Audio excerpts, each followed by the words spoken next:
Aku memergoki suamiku makan malam mewah dengan pelakornya. Saat aku mengajaknya pulang, dia menghinaku di depan umum. Pergi. Kamu tidak berhak mengatur kehidupanku, bentaknya. Aku hanya tersenyum dan pulang. Paginya, saat dia pulang ke rumah, kuncinya sudah tidak berfungsi. Dia menggedor-gedor pintu, sampai tetangga sebelah keluar dan berkata, "Sebelum ceritanya dimulai, silahkan tulis di kolom komentar dari daerah mana saja teman-teman yang menonton cerita ini. Jangan lupa like dan subscribe agar channel ini bisa semakin berkembang dan bisa mempersembahkan cerita yang lebih menarik lagi." Malam itu, udara terasa lebih dingin dari biasanya, atau mungkin hanya perasaan Dila saja yang membuat segalanya terasa beku. Langkahnya pelan di atas trotoar mahal kawasan bisnis. Di depannya, sebuah restoran mewah berpendar cahaya keemasan. Dari balik kaca tebal, Dila bisa melihat pemandangan yang mengkonfirmasi ketakutan terbesarnya selama 6 bulan terakhir. Di sana, di meja terbaik dekat jendela, duduk Fahri, suaminya. Pria yang pagi tadi masih ia siapkan kemejanya, pria yang mencium keningnya dan berkata akan lembur rapat penting. Fahri tidak tampak seperti orang lembur. Dia tertawa lepas, tawa yang sudah lama tidak Dila dengar di rumah. Tangannya melingkar santai di bahu seorang wanita. Ranti. Dila kenal wanita itu. Junior Fahri di kantor, yang selalu menatap Dila dengan tatapan meremehkan. Ranti mengenakan gaun merah menyala, terlalu ketat, terlalu terbuka. Di sekeliling mereka ada teman-teman Fahri yang lain. Teman-teman yang juga Dila kenal, yang sering datang ke rumahnya, memuji masakannya, dan bersikap manis padanya. Malam ini, mereka semua tertawa bersama, seolah merayakan sesuatu. Merayakan kehancuran rumah tangganya. Dada Dila terasa sesak. Bukan hanya karena pemandangan itu, tapi karena kemewahan yang ia lihat. Botol sampanye mahal di atas meja, piring-piring berisi makanan yang harganya jutaan. Dila tahu persis berapa gaji Fahri sebagai direktur. Gaji yang tidak akan sanggup membiayai gaya hidup seperti ini setiap minggu. Dila tahu, karena Dila yang membayar semuanya. Fahri adalah direktur utama di perusahaan yang Dila bangun dari nol. Perusahaan teknologi yang ia rintis dengan laptop tua di kamar kosnya dulu. Dila tidak suka sorotan. Dia lebih suka bekerja di balik layar, mengurus strategi dan coding. Fahri, sebaliknya, pandai bicara dan suka pamer. Dila memberinya jabatan itu, memberinya mobil perusahaan, memberinya akses ke rekening perusahaan untuk biaya representasi. Dia tidak pernah menyangka, biaya representasi, itu termasuk wanita lain. Rasa sakit yang tajam menusuk hatinya, namun dengan cepat berubah menjadi sesuatu yang lain. Sesuatu yang dingin dan tenang. Dia sudah cukup menangis di kamar mandi diam-diam. Dia sudah cukup mencurigai noda lipstik di kemeja yang Fahri bilang, ketumpahan saus. Malam ini adalah akhir dari semua keraguan. Dila menarik napas panjang. Dia tidak akan lari. Dia tidak akan menangis. Dia akan masuk ke sana. Dia memantapkan langkahnya, mendorong pintu kaca berat restoran itu. Seorang pelayan berjas rapi segera menghampirinya. "Selamat malam, Ibu. Sudah ada reservasi?" Mata Dila tidak beralih dari meja Fahri.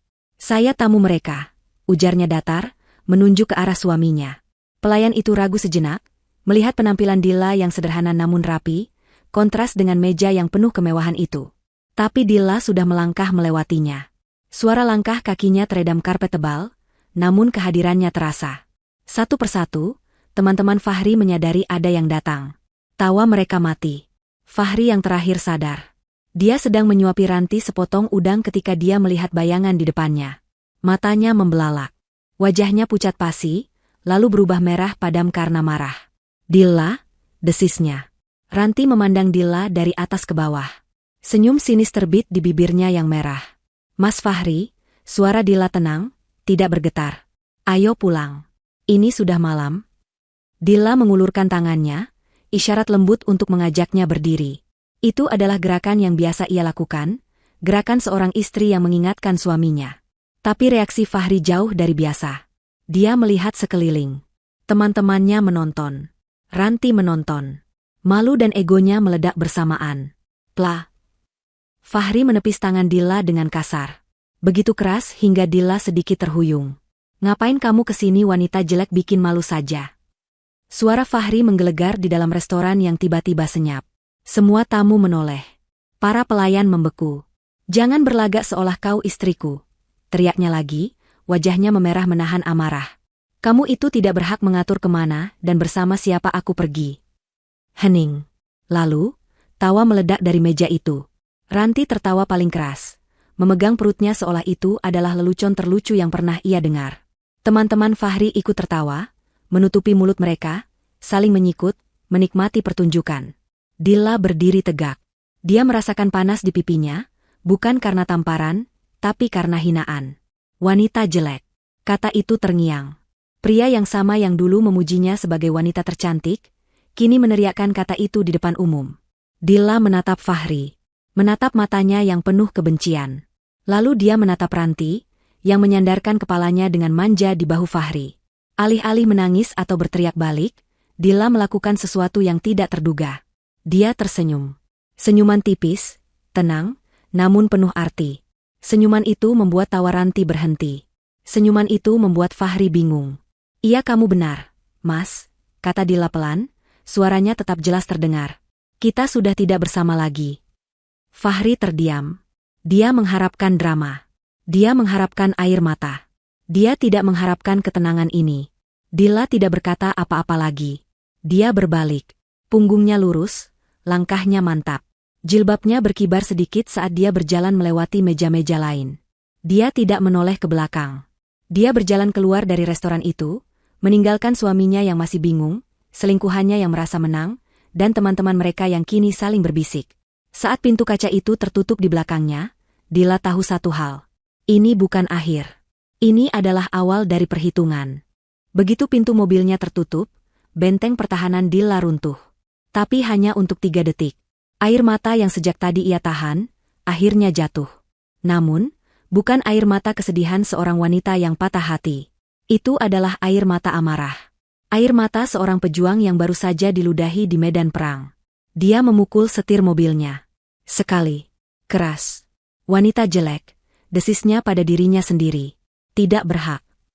Bayangan tawa Ranti dan tatapan menghina teman-teman Fahri berputar di kepalanya. Dia menyalakan mesin mobil. Dia tidak pulang untuk menangis di bawah selimut. Dia pulang untuk bekerja. Sepanjang perjalanan, otaknya bekerja cepat. Jauh lebih cepat dari laju mobilnya di jalanan yang sepi. Senyuman di restoran tadi bukan gertakan. Itu adalah janji. Janji bahwa Fahri baru saja membuat kesalahan terbesar dalam hidupnya. Fahri telah menghina wanita yang memegang kunci brankas. Dilla sampai di rumah besar mereka. Rumah yang ia beli tunai dari bonus proyek besar pertamanya. Rumah yang Fahri pamerkan seolah itu hasil kerjanya. Rumah itu terasa dingin dan kosong. Tapi malam ini, kekosongan itu terasa melegakan. Dia meletakkan tasnya, tidak menyalakan lampu ruang tamu. Dia langsung menuju ruang kerjanya. Ruang kerja yang selalu Fahri hindari, karena penuh dengan buku-buku tebal dan papan tulis yang membuat pusing. Dilla duduk di kursinya. Dia tidak mengemasi barang. Dia meraih ponselnya. Telepon pertama adalah kepada pengacara keluarganya, seorang pria bijak yang sudah ia kenal lama. Halo, Pak Harto? Maaf mengganggu malam-malam. Ini Dilla. Terdengar suara kaget di seberang. Mbak Dilla? Ada apa? Tumben. Saya mau gugat cerai Fahri. Segera. Kalau bisa, besok pagi suratnya sudah siap. Hening sejenak. Apa Mbak Dilla yakin? Apa yang terjadi? Fahri berselingkuh. Saya memergokinya malam ini. Dia mempermalukan saya di depan umum. Suara Dilla datar, tanpa emosi.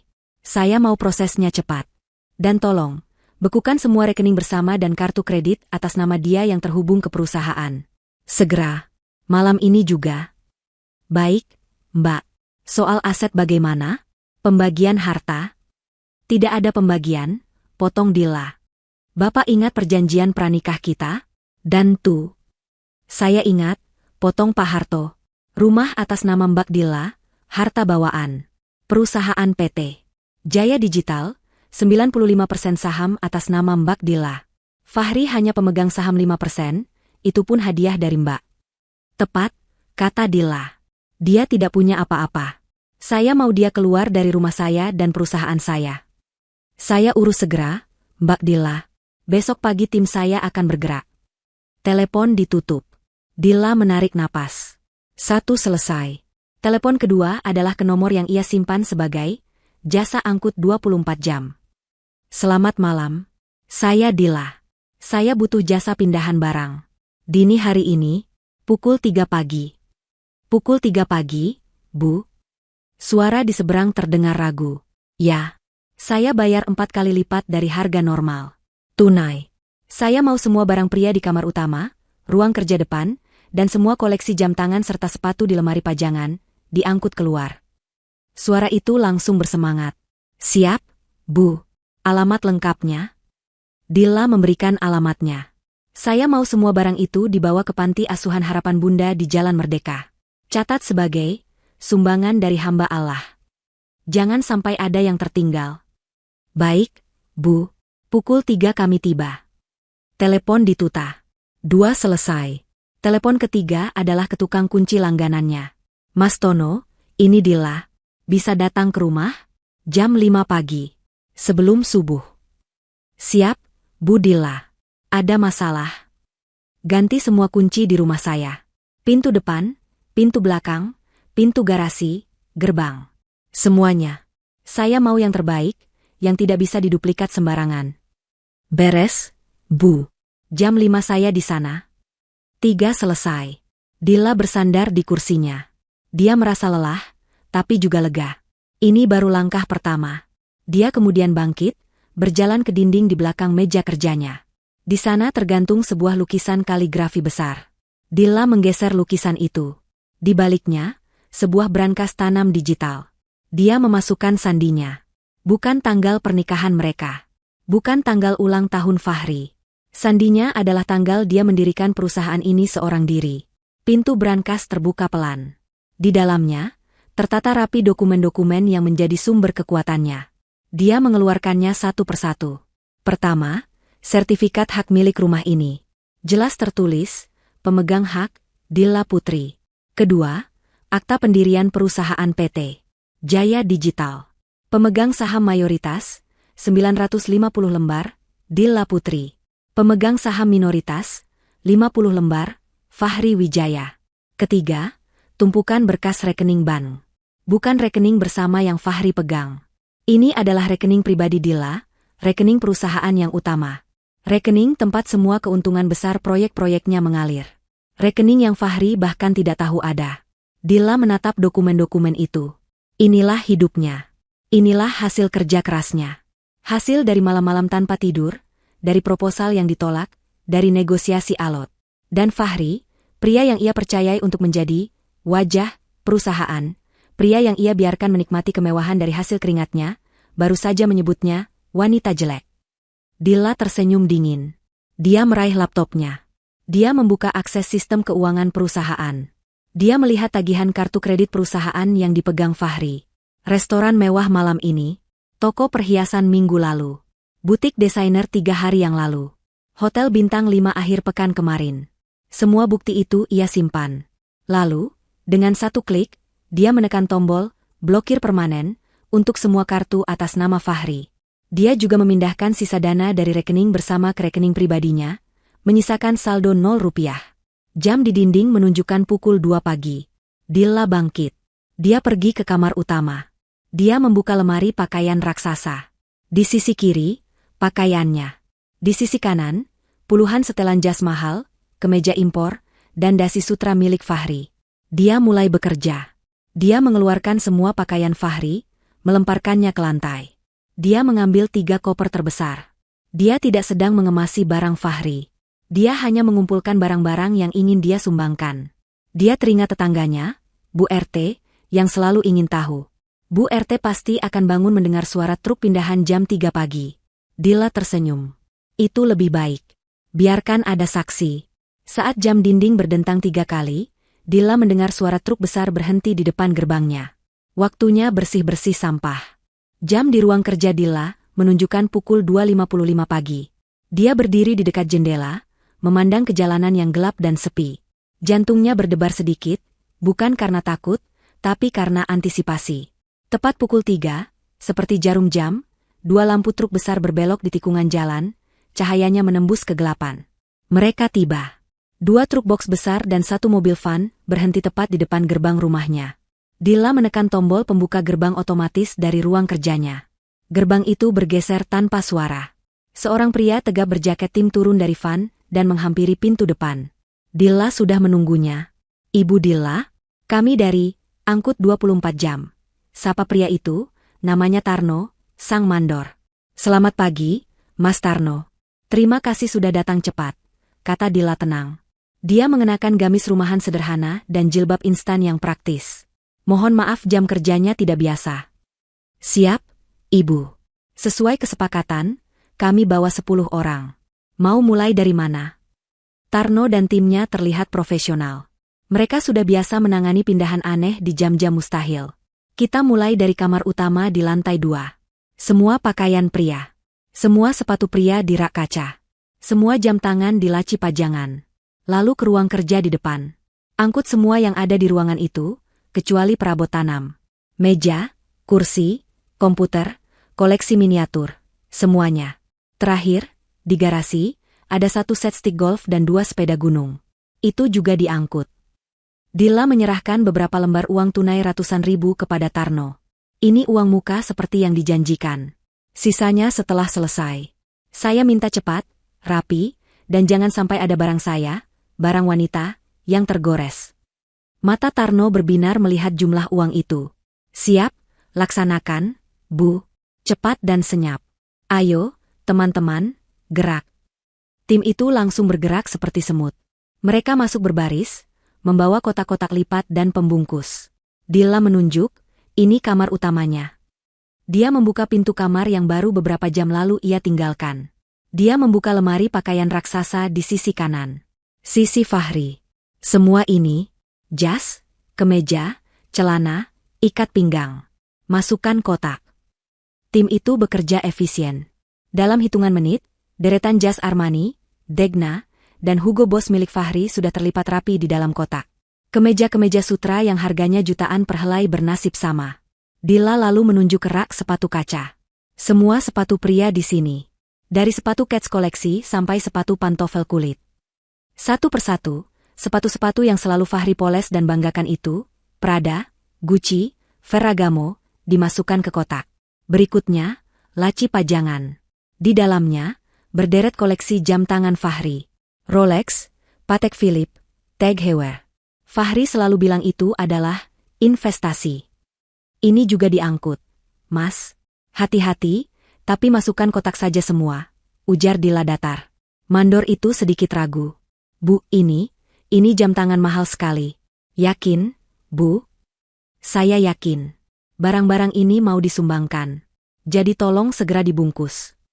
Wajah Tarno dan anak buahnya terperangah. Tapi mereka tidak bertanya lagi. Mereka dibayar untuk mengangkut, bukan untuk bertanya. Mereka membungkus laci pajangan itu utuh dengan isinya.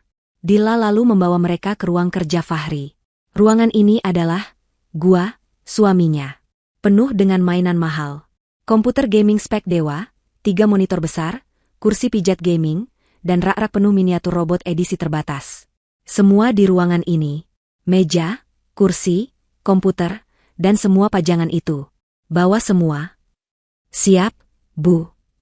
Selama 1 jam berikutnya, rumah itu dipenuhi suara langkah kaki teredam dan selotip yang ditarik. Dilla duduk di ruang tamu, meminum teh herbalnya. Dia mendengarkan suara barang-barang suaminya diangkut keluar dari hidupnya. Rasanya damai. Benar saja, sekitar pukul 3:30, keributan itu membangunkan tetangga. Lampu di rumah sebelah menyala. Bu RT, ketua RT setempat yang terkenal selalu ingin tahu, keluar ke terasnya. Dia mengenakan daster dan jilbab tidur, matanya menyipit melihat aktivitas subuh hari di rumah Dilla. Mbak Dilla, panggilnya, suaranya serak khas orang bangun tidur. Dilla keluar ke teras, menghampiri pagar pembatas. Ibu RT. Maaf ya, jadi berisik. Mengganggu tidurnya. Mata Bu RT membelalak melihat orang-orang menggotong kursi gaming mahal keluar dari pintu. Mbak Dilla, ini ada apa? Subuh-subuh begini kok kayak orang pindahan? Mbak Dilla mau pindah? Dilla tersenyum tipis. Senyum yang sama seperti di restoran. Tenang dan penuh kendali. Oh, enggak Ibu. Saya tetap di sini, jawabnya lembut. Ini, saya lagi bersih-bersih sampah, Bu. Bu RT mengerutkan kening. Sampah? Tapi itu, bukannya itu barang-barangnya Mas Fahri? Itu, kan barang-barang mahal semua yang diangkut tadi. Dilla mengangguk. Betul, Bu. Tapi barang kalau sudah tidak ada gunanya, semahal apapun namanya tetap sampah, Bu. Cuma menuh-menuhin rumah. Bikin penyakit. Bu RT terdiam. Otaknya yang cerdas langsung menghubungkan titik-titik. Dia tahu gosip soal Fahri sudah lama beredar. Dia melihat Dilla, lalu melihat truk yang hampir penuh. Ya ampun, Mbak jadi? Saya mau rumah ini lebih sehat, Bu, kata Dilla memotong. Oh ya, Bu RT, sekalian saya mau kasih tahu. Mulai besok, Mas Fahri sudah tidak tinggal di sini lagi. Jadi kalau ada apa-apa, Ibu bisa langsung hubungi saya saja. Bu RT menutup mulutnya. Ini berita besar. Baik, Mbak Dilla. Saya prihatin, ya. Tidak apa-apa, Bu. Justru saya lega. Permisi ya, Bu. Saya mau lanjut bersih-bersih. Dilla tersenyum, lalu kembali masuk ke dalam. Pukul 4.30, Tarno melapor. Sudah beres semua, Bu. Truk sudah penuh. Sesuai instruksi, langsung kami antar ke panti asuhan Harapan Bunda. Terima kasih, Mas Tarno. Ini sisa bayarannya, dan ini ada bonus untuk tim Mas. Tolong pastikan sampai di panti sebelum subuh. Pasti, Bu. Terima kasih banyak. Kami permisi. 2 truk dan van itu melaju pelan, menghilang di kegelapan pagi, membawa serta semua jejak Fahri dari rumah itu. Rumah itu terasa lebih luas. Lebih lengang. Tepat pukul 5 pagi, bel berbunyi. Kali ini, tukang kunci, Mas Tono, datang dengan tas peralatannya. Pagi, Bu Dilla. Wah, subuh sekali, sapanya ramah. Pagi, Mas Tono. Silakan masuk. Ini, ganti semua. Gerbang depan, pintu utama, pintu garasi, pintu belakang. Saya mau pakai kunci master yang paling aman. Siap, Bu. Ini saya bawa yang seri titanium. Anti bor, anti duplikat, ujar Tono sambil mulai bekerja. Saat suara azan subuh mulai terdengar, Mas Tono selesai. Sudah beres semua, Bu Dilla. Ini kuncinya. Hanya ada 3 set. Aman. Terima kasih, Mas. Setelah membayar Mas Tono, Dilla menutup pintu. Dia menguncinya. Suara, klik, dari kunci baru itu terdengar begitu memuaskan. Dia mengambil wudu. Di atas sajadahnya, Dilla menunaikan salat subuh. Dia tidak menangis. Dia berdoa. Dia bersyukur atas kekuatan yang diberikan padanya. Dia merasa ringan. Rumah ini, hidupnya, telah ia bersihkan dari kotoran. Selesai berdoa, Dilla tidak tidur. Dia membuka laptopnya, memeriksa email. Benar saja, email dari Pak Harto, pengacaranya, sudah masuk. Pagi, Mbak Dilla. Semua rekening dan kartu atas nama Fahri Wijaya sudah dibekukan permanen per pukul 1.30 dini hari. Gugatan cerai dan surat pemecatan resmi dari Dewan Direksi PT Jaya Digital akan dikirimkan pagi ini pukul 8. Selamat pagi. Dilla tersenyum. Dia membuat secangkir teh hijau, duduk di sofa ruang tamu yang sekarang terasa lebih lega. Dia menunggu matahari terbit. Dia menunggu suaminya, atau lebih tepatnya, mantan suaminya, pulang. Pukul 7:15 menit. Sebuah taksi online berhenti tepat di depan gerbang rumah Dilla. Fahri keluar dari kursi penumpang. Kemejanya kusut, rambutnya acak-acakan, dan bau alkohol masih samar-samar tercium dari napasnya. Wajahnya angkuh seperti biasa, meski sedikit lelah. Dia menghabiskan malam di apartemen Ranti.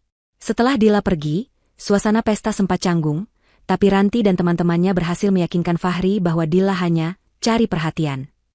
Mereka lanjut minum dan tertawa, mengejek wanita kampung yang baru saja mereka usir.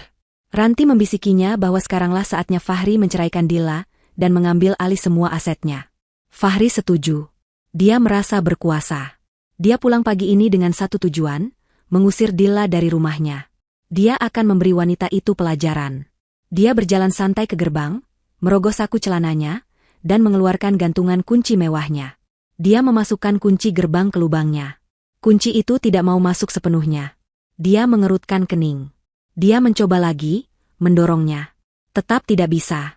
Sialan, gumamnya. Pasti dirusak sama Dilla. Dia menekan bel di dinding. Sekali, 2 kali, 3 kali. Menekannya lama dan agresif. Dilla, buka. Dilla. Tidak ada jawaban. Rumah itu sunyi.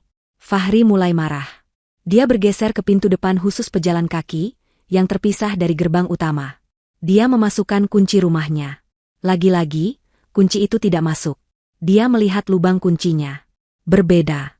Kelihatannya baru. Dia ganti kunci. Fahri tidak percaya. Berani sekali dia. Dia mulai menggedor-gedor gerbang besi itu dengan kepalan tangannya. Dila, buka pintunya. Jangan kurang ajar kamu ya. Buka atau saya dobrak. Suaranya yang keras memecah keheningan pagi di komplek perumahan elit itu. Tirai di beberapa rumah tetangga sedikit tersingkap. Aktivitas itu tentu saja tidak luput dari perhatian Bu RT. Pintu rumah sebelah terbuka, dan Bu RT keluar. Kali ini dia sudah rapi, mengenakan jilbab dan daster batik, membawa sapu lidi. Dia pura-pura mulai menyapu terasnya yang sudah bersih, matanya melirik tajam ke arah Fahri. Loh, Mas Fahri, kok ribut-ribut? Pagi-pagi sudah teriak-teriak. Sapa Bu RT, nadanya datar tapi penuh selidik. Fahri menoleh, wajahnya merah padam antara malu dan marah. Bu RT, si Dila gila. Dia kunci saya di luar. Dia ganti semua kunci. Tolong panggilin dia, Bu. Bilang suaminya pulang. Bu RT meletakkan sapunya. Dia berjalan pelan mendekati pagarnya, menatap Fahri dengan ekspresi yang sulit diartikan. Aduh, Mas Fahri, panggil Mbak Dila? Gimana ceritanya? Kayaknya ada salah paham besar ini. Nggak ada salah paham. Dia istri saya, dia harus bukain pintu. Dila. Fahri menggedor gerbang lagi, lebih keras. Bu RT menggelengkan kepalanya pelan, seolah prihatin. Mas Fahri, lebih baik jangan teriak-teriak. Malu didengar tetangga lain. Saya nggak peduli. Dia harus. Mas Fahri, potong Bu RT, suaranya kini lebih serius. Bukannya semalam Mbak Dila bilang Mas Fahri sudah tidak tinggal di sini lagi. Fahri membeku. Tangan yang terangkat untuk menggedor, berhenti di udara. Apa? Apa maksud ibu? Loh, Mas Fahri beneran gak tahu? Bu RT memasang tampang kaget. Kirain saya Mas Fahri sudah tahu dan setuju. Tadi subuh, Mas. Jam 3 pagi. Ada 2 truk besar datang ke sini.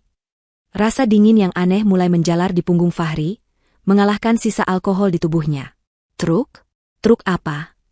Truk pindahan, Mas. Mbak Dila ngangkatin semua barang-barangnya Mas Fahri. Saya lihat sendiri. Mata Fahri membelalak. Barang-barang apa? Ya semua, Mas. Dari lantai atas, baju-baju jas yang mahal-mahal itu, koper-koper, sepatu yang banyak di rak kaca itu.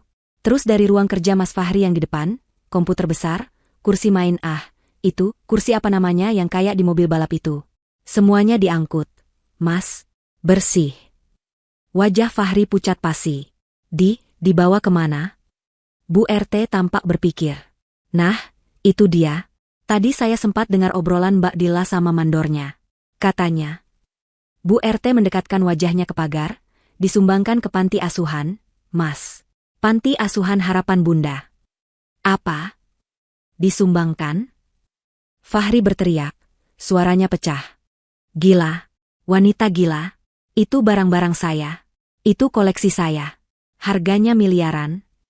Mbak Dila sih bilangnya, bersih-bersih sampah. Mas, sahut Bu RT polos, menambahkan minyak ke api. Fahri gemetar. Dia tidak bisa memproses ini. Dila istrinya yang pendiam, yang selalu menunduk, yang jilbabnya kuno, yang dia sebut wanita jelek melakukan ini, dia nggak berhak. Raung Fahri, kini panik. Ini rumah saya. Ini rumah saya juga. Saya akan panggil polisi. Dia mencuri barang saya. Dia merogoh sakunya, mencari ponselnya. Dia akan menghancurkan Dila. Mas. Tunggu dulu, Bu RT menahannya. Soal itu, kayaknya Mas Fahri juga salah. Salah apa lagi? Mbak Dila itu titip pesan buat saya. Katanya kalau Mas Fahri datang dan bikin ribut, saya disuruh bilangin sesuatu. Pesan apa? Bentak Fahri. Katanya, Mas Fahri jangan ngaku-ngaku ini rumahnya Mas Fahri lagi. Rumah ini sertifikatnya atas nama Mbak Dila. Murni harta bawaan beliau sebelum nikah. Jadi, Mas Fahri maaf-maaf, ya sudah tidak punya hak apa-apa lagi di sini. Dunia Fahri serasa runtuh. Harta bawaan? Dia ingat Dila pernah bilang rumah ini dibeli sebelum mereka menikah. Tapi dia tidak pernah peduli. Dia pikir, apa yang punya Dila otomatis jadi miliknya. Dan katanya Mbak Dila, lanjut Bu RT, seolah tidak tega, surat gugatan cerai juga sudah diurus pengacaranya pagi ini. Cerai, rumah, barang-barangnya. Fahri bersandar di pilar gerbang. Kakinya lemas. Dia menatap rumah megah di depannya. Rumah yang selalu dia banggakan di depan Ranti dan teman-temannya sebagai bukti kesuksesannya. Ponselnya ada di tangannya. Dia harus bertindak. Dia menekan nomor Dila. Nomor yang Anda tuju, diblokir. Sialan, dia menelepon kantor. Dia akan perintahkan asistennya untuk. Ponselnya berdering sekali, lalu panggilannya ditolak. Ditolak? Asistennya berani menolak panggilannya? Dia mencoba lagi. Ditolak lagi. Kemarahan baru muncul. Dia akan bekukan kartu kredit Dila. Dia yang pegang kendali keuangan. Dia membuka aplikasi M-Banking. Dia mencoba login ke rekening bersama. Username atau password salah. Dia mencoba lagi. Username atau password salah. Dia mencoba fitur lupa password. Akun Anda diblokir. Silakan hubungi bank. Arg. Fahri hampir melempar ponselnya. Dia menelepon call center bank. Selamat pagi, dengan Bank Sentosa, ada yang bisa dibantu? Saya Fahri Wijaya. Saya tidak bisa akses rekening saya. Rekening perusahaan PT Jaya Digital. Mohon tunggu, Pak Fahri. Ya. Maaf, Pak.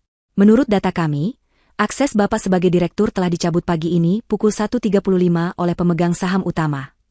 Apa? Siapa pemegang saham utama? Saya direkturnya.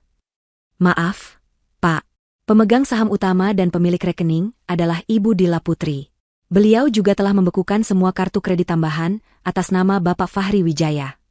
Fahri menutup telepon. Napasnya terengah-engah. Dibekukan. Dicabut. Disumbangkan. Dikunci. Diceraikan. Semua dalam kurang dari 12 jam.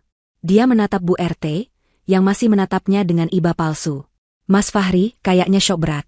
Ya, mau saya buatkan teh hangat dulu di rumah saya. Fahri tidak menjawab. Dia merasa mual. Dia berbalik, berjalan terhuyung-huyung menjauhi rumah itu. Dia tidak punya uang tunai. Taksi online tadi dia bayar pakai apa? Dia merogoh sakunya. Kosong. Dia ingat dompetnya, tertinggal di mobil. Mobil perusahaan. Mobil yang kuncinya juga pasti sudah diambil Dila. Dia sendirian. Terkunci di luar. Tanpa uang.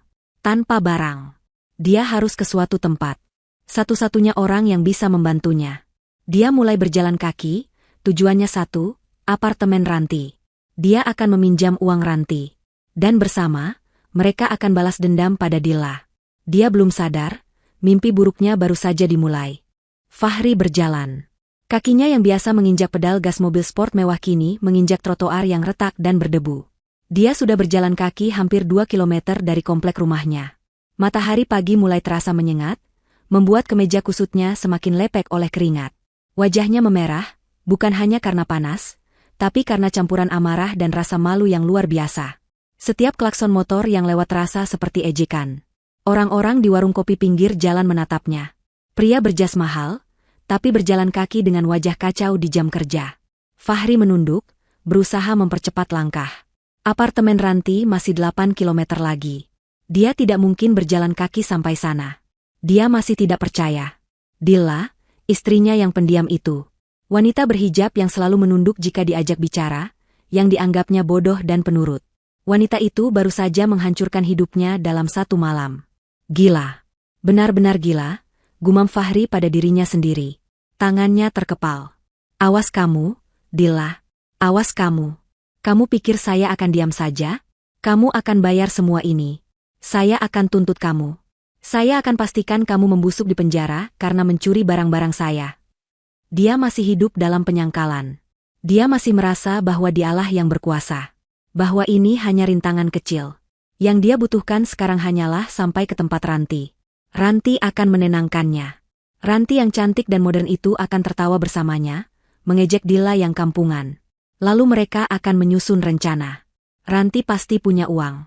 Dia bisa memakai uang Ranti dulu untuk menyewa pengacara terbaik. Fahri berhenti di persimpangan jalan yang ramai. Dia butuh tumpangan. Dia merogoh sakunya, mencari ponsel. Dia membuka aplikasi taksi online. Dia memesan taksi ke alamat apartemen Ranti. Aplikasi meminta metode pembayaran. Tentu saja, kartu kredit utamanya. Dia menekan tombol, pesan. Ponselnya memproses sejenak. Lalu muncul notifikasi merah, metode pembayaran ditolak. Silakan perbarui info pembayaran Anda. Fahri tertegun. Ditolak? Sialan. Dia ingat, Dilla sudah memblokirnya. Tentu saja. Dia mencoba kartu kredit kedua. Ditolak. Kartu debit dari rekening bersama. Ditolak. Semua kartunya terhubung ke rekening perusahaan atau rekening bersama yang kini dikuasai penuh oleh Dilla. Rasa panik yang dingin mulai menjalar, lebih dingin dari keringat di punggungnya. Dia benar-benar tidak punya uang. Sama sekali. Dia melihat sekeliling dengan putus asa. Di seberang jalan, di bawah pohon rindang, beberapa pengemudi ojek pangkalan sedang mangkal, merokok dan mengobrol. Fahri memandang mereka dengan jijik. Dia, Fahri Wijaya, Direktur Utama PT Jaya Digital, harus naik ojek? Dia tidak punya pilihan. Dengan menelan ludah dan harga dirinya, Fahri menyeberang jalan. Para pengemudi ojek itu menatapnya dengan heran. "Pak," kata Fahri, berusaha menjaga suaranya tetap berwibawa, "bisa antar saya ke apartemen Mutiara di Jalan Sudirman?" Seorang bapak tua dengan jaket hijau kusam menatapnya. "Apartemen Mutiara? Wah, jauh itu, Mas. Sejam baru sampai kalau macet." 200.000, Mas. Fahri terkejut. 200.000? Mahal sekali. Ya jauh, Mas. Lagi pula Masnya pakai jas begini. Pasti orang berduit. Ayo, mau endak i? Fahri menggertakkan giginya. Masalahnya, dompet saya tertinggal. Di mobil. Mobil saya di rumah, dan saya terkunci di luar. Dia benci harus menjelaskan ini. Para pengemudi ojek itu saling pandang. Senyum sinis muncul di bibir mereka. "Wah, Mas. Alasan klasik itu," kata si bapak tua tadi. "Dompet ketinggalan. Nanti sampai sana, Masnya kabur. Saya yang rugi bensin." Endak bisa, Mas. Bayar di sini dulu." "Saya tidak bohong," bentak Fahri. "Saya ini direktur. Saya akan bayar. Saya ambil uang di apartemen pacar saya." "Direktur kok enggak pegang duit?" sahut pengemudi lain, lalu tertawa. Fahri benar-benar putus asa. Dia harus sampai ke tempat Ranti. Dia melihat ke pergelangan tangannya. Jam tangan. Satu-satunya barang berharga yang tersisa padanya. Rolex Daytona yang ia pakai semalam. Hadiah dari Dilla saat ulang tahun perusahaan, yang ironisnya dibeli Dilla dari rekening pribadinya. Fahri selalu menganggap itu dari uang perusahaan. Tanpa pikir panjang, Fahri melepas jam tangan itu. "Ini. Bapak lihat ini." Dia menyodorkan jam tangan itu ke depan wajah si bapak ojek. "Ini jam tangan Rolex asli. Harganya lebih dari 200 juta. Bapak pegang ini sebagai jaminan. Antar saya ke apartemen Mutiara. Nanti di sana, saya akan kasih Bapak 1 juta tunai. Uang ojeknya 200.000, sisanya 800.000 buat Bapak. Dan Bapak kembalikan jam ini. Bagaimana?" Mata bapak ojek itu membelalak. Dia mengambil jam itu, membolak-baliknya. Terasa berat dan kokoh. Dia bukan ahli, tapi dia tahu ini barang asli. 1 juta? Dia bisa libur seminggu. "Mas ini endak lagi mabuk, kan?" "Saya tidak mabuk. Saya hanya perlu ke sana sekarang juga." "Mau atau tidak?" teriak Fahri, kehilangan kesabaran. Mau, Mas. Mau. Ayo, Mas. Naik." Bapak ojek itu buru-buru menyalakan motornya, menyimpan Rolex itu di saku dadanya yang beritsleting. Fahri naik ke jok belakang motor Honda tua yang bergetar hebat. Perjalanan itu adalah neraka. Fahri, dengan setelan jas mahalnya, kini duduk di belakang ojek, memeluk tas helm yang bau apek. Asap knalpot dari Metro Mini di depan mereka menerpa wajahnya. Panas mesin motor terasa menembus celana kainnya. Setiap kali motor itu berhenti di lampu merah, orang-orang di mobil sebelahnya menatapnya. Tatapan mereka seolah bertanya, kasihan, atau mengejek. Fahri memejamkan mata. Kemarahannya pada Dilla sudah mencapai ubun-ubun. Ini penghinaan terbesar dalam hidupnya. Dilla telah membuatnya terlihat seperti gelandangan. "Dia akan membayar ini," desis Fahri di balik helm yang kebesaran. "Dia akan bersujud di kaki saya. Saya akan pastikan itu."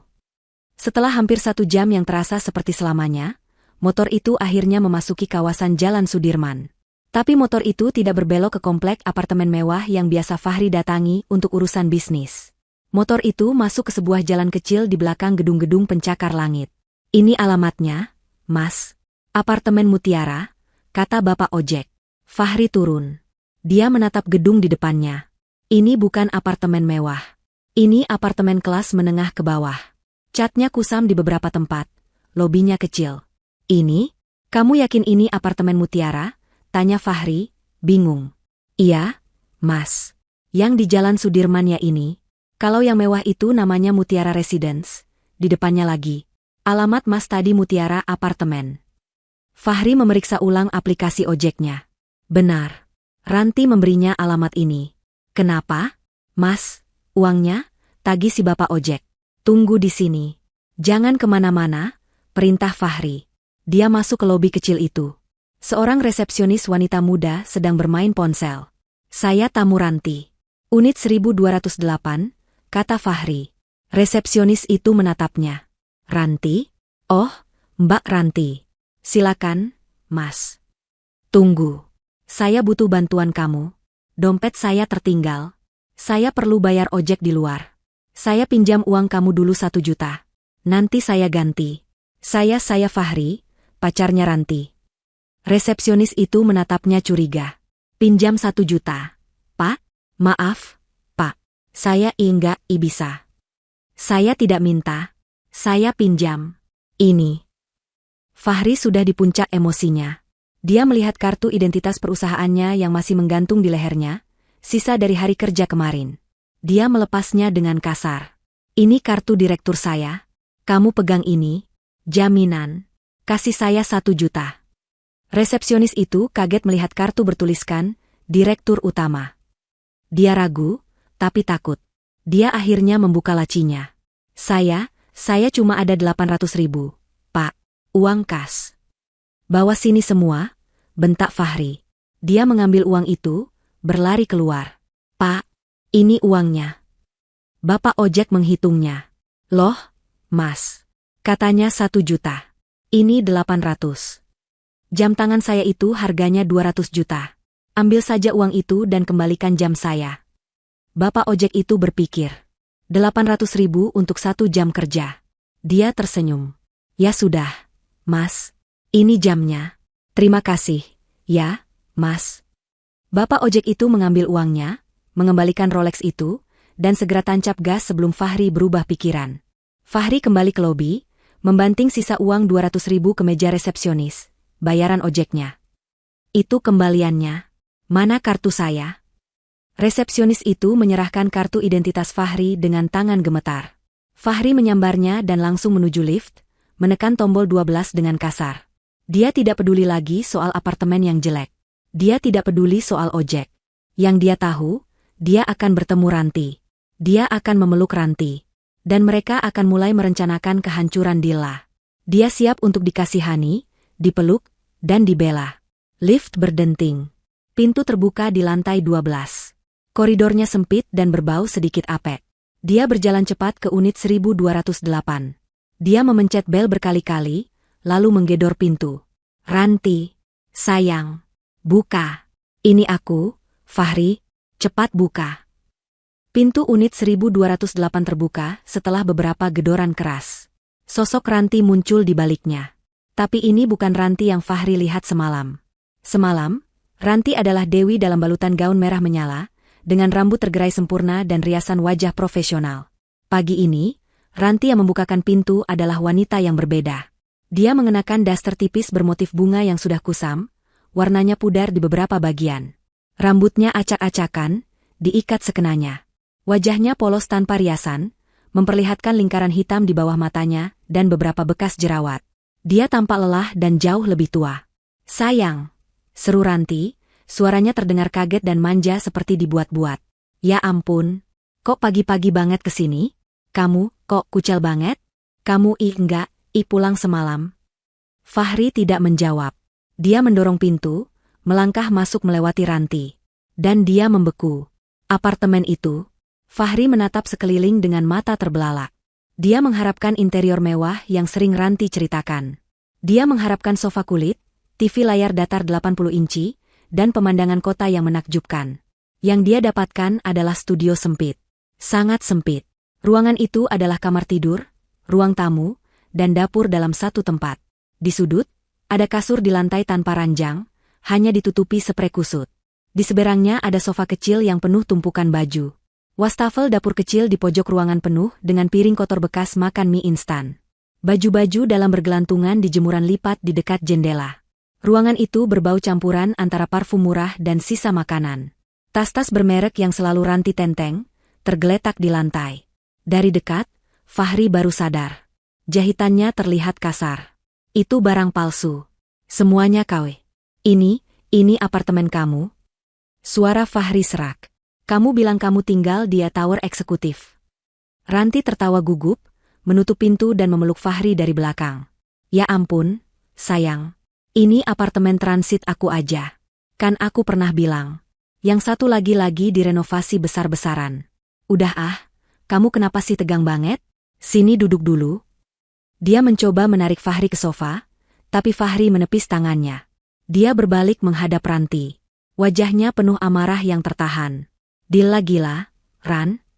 Fahri meledak. Dia tidak bisa menahannya lagi. Gila? Ranti mengerutkan kening. Dia gila. Dia mengusirku dari rumah. Dia ganti semua kunci. Aku pulang pagi ini, gerbangnya enggak bisa dibuka. Ranti menutup mulutnya. Apa? Serius kamu?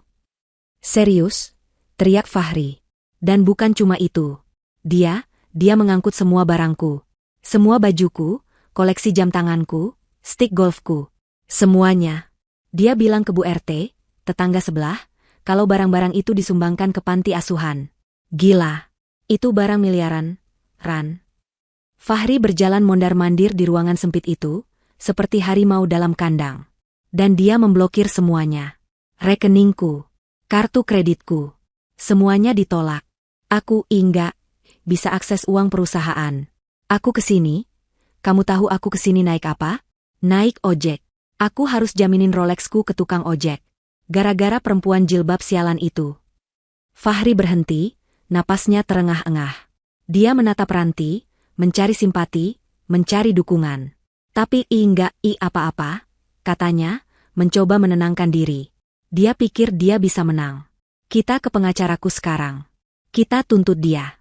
Kita ambil alih perusahaan itu. Perusahaan itu punyaku. Dia memegang bahu Ranti. Kamu punya uang tunai, kan, sayang? Kita pakai uang kamu dulu. Buat bayar pengacara. Nanti aku ganti 10 kali lipat. Kita hancurkan Dilla. Ranti terdiam. Ekspresi kaget dan manja di wajahnya perlahan luntur. Wajah aslinya muncul. Wajah yang dingin, penuh perhitungan. Dia tidak membalas pelukan Fahri. Dia melepaskan diri dari pegangan Fahri dan melipat tangan di depan dada. Tunggu dulu, kata Ranti, suaranya datar. Aku mau jelasin sesuatu. Jadi, maksud kamu sekarang enggak punya uang? Sama sekali? 0 rupiah? Fahri bingung melihat perubahan sikap Ranti. Ya untuk sementara. Kan aku bilang, Dilla blokir semuanya. Tapi itu perusahaan aku. Kita bisa. Hah? Ranti tertawa. Tapi itu bukan tawa merdu yang biasa dia dengar. Itu tawa sinis dan mengejek. Tawa yang sama seperti di restoran semalam, tapi kali ini ditujukan padanya. Perusahaan kamu? Fahri, kamu itu bodoh, atau cuma pura-pura bodoh? Jantung Fahri serasa berhenti berdetak. Apa maksud kamu, Ranti? Kamu pikir aku enggak tahu? Ranti menunjuk wajah Fahri. Aku ini junior kamu di kantor, tapi aku enggak sebodoh yang kamu kira. Aku tahu perusahaan itu punya siapa. Aku tahu PT Jaya Digital itu 95% sahamnya atas nama Dilla Putri, istri kamu. Fahri mundur selangkah. Kamu tahu? Tentu saja aku tahu, bentak Ranti. Aku tahu rumah yang kamu tinggali itu sertifikatnya atas nama dia. Aku tahu mobil sport yang kamu pamerin itu aset perusahaan yang dibeli pakai uang dia. Aku tahu kamu itu cuma direktur boneka yang digaji. Fahri tidak bisa bicara. Aku pacaran sama kamu itu karena aku pikir kamu pintar. Lanjut Ranti, suaranya makin tinggi. Aku pikir kamu, sebagai suami dan direktur, punya rencana buat ambil alih semuanya pelan-pelan. Aku pikir kamu punya kartu truf buat ngelawan istrimu. Aku dukung kamu, aku manasin kamu biar cepat cerai sama dia, biar kita bisa kuasai semuanya. Ranti menunjuk ke sekeliling ruangan sempit itu. Kamu pikir aku mau hidup kayak gini selamanya? Tinggal di studio sempit? Pakai barang KW? Aku pacaran sama kamu itu biar hidup enak, Fahri. Biar bisa makan di restoran mahal tiap malam. Biar bisa beli tas asli. Biar bisa jadi nyonya Fahri Wijaya yang kaya raya. Matanya menatap Fahri dengan jijik. Kalau kamu sekarang miskin, kalau kamu enggak punya apa-apa, kalau kamu diusir dari rumah dan enggak punya sepeser pun uang, terus buat apa aku sama kamu? Kata-kata itu menghantam Fahri seperti tamparan. Lebih keras dari tamparan Dilla yang tidak pernah terjadi. Lebih hina dari teriakan wanita jelek yang dia lontarkan. Ranti, kamu enggak serius, kan? Suara Fahri bergetar. Kamu bilang kamu cinta sama aku. Kamu bilang Dilla itu penghalang kita. Cinta? Ranti tertawa lagi. Cinta enggak bisa bayar cicilan apartemen ini, Fahri. Cinta enggak bisa beli skincare. Bangun, kamu itu cuma alat. Dan sekarang, alatnya rusak. Enggak berguna lagi. Fahri menatap wanita di depannya. Wanita yang ia bela mati-matian. Wanita yang membuatnya menghina istrinya sendiri. Kamu memanfaatkan aku, desis Fahri. Dan kamu memanfaatkan istrimu, balas Ranti cepat. Kita ini sama saja, Fahri. Bedanya, aku lebih pintar. Aku tahu kapan harus berhenti. Ranti berjalan ke pintu, membukanya lebar-lebar. Sekarang, keluar. Apa? Keluar? Pergi dari sini. Aku enggak mau lihat wajah kamu lagi. Kamu itu pembawa sial. Ranti, tunggu. Fahri panik. Aku enggak punya tempat lain. Aku enggak punya siapa-siapa. Itu bukan urusan aku, teriak Ranti. Cari aja istri jelek kamu itu. Sana, minta maaf sama dia. Mungkin dia mau terima pengemis kayak kamu. Ranti, tolong. Pergi. Ranti mendorong Fahri dengan kuat. Fahri yang sedang kalut, terdorong mundur hingga keluar ke koridor. Brak. Pintu unit 1208 dibanting tepat di depan wajahnya. Suara kunci diputar dari dalam terdengar jelas. Fahri berdiri tertegun di koridor yang sempit dan berbau apek itu. Sendirian. Dihina di restoran. Diusir dari rumah. Dan sekarang, ditendang oleh wanita yang ia puja. Dia benar-benar berada di titik nol. Dia bersandar di dinding. Kakinya lemas. Dia telah kehilangan segalanya. Rumah, pekerjaan, harta, istri, dan selingkuhan. Semuanya dalam kurang dari 14 jam. Saat dia sedang terpuruk dalam kehancuran, ponsel di sakunya bergetar. Dia mengeluarkannya dengan tangan gemetar. Sebuah notifikasi email baru. Pengirim, HRD PT. Jaya Digital Subjek.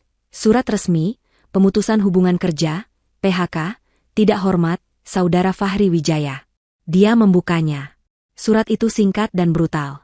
Mengacu pada rapat Dewan Pemegang Saham, Dilla, pagi ini, berdasarkan bukti penyelewengan dana perusahaan untuk kepentingan pribadi dan pelanggaran etika berat, perselingkuhan dengan Ranti, yang juga disebut dalam email itu, maka terhitung sejak detik ini, dia resmi dipecat.